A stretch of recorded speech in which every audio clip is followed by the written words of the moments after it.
Welcome back. In this video we will discuss job order costing.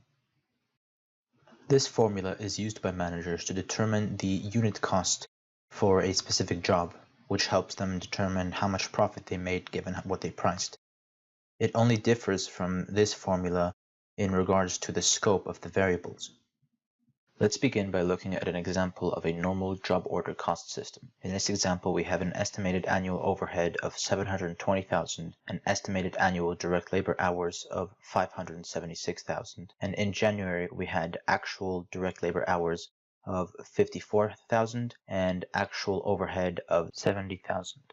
The first step is to determine the predetermined overhead rate by dividing the estimated annual overhead by the estimated annual direct labor hours or estimated annual usage, giving us a plant-wide overhead rate of $1.25.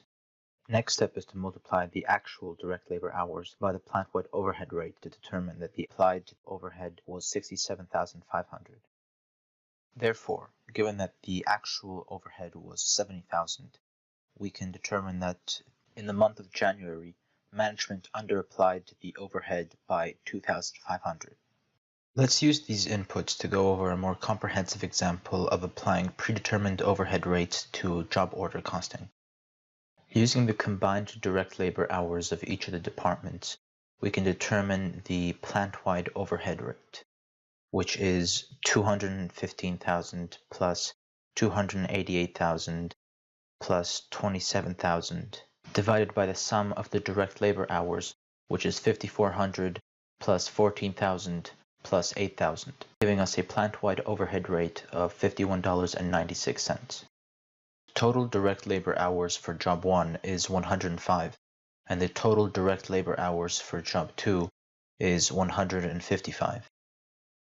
We now have all the information we need to determine the total cost for job 1, which is the direct materials plus direct labor plus variable overhead, giving us 12,456.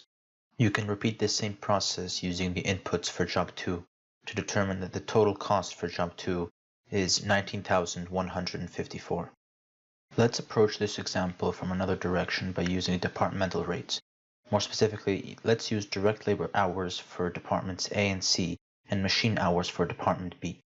Using these conditions for our example, the departmental overhead rates are as follows.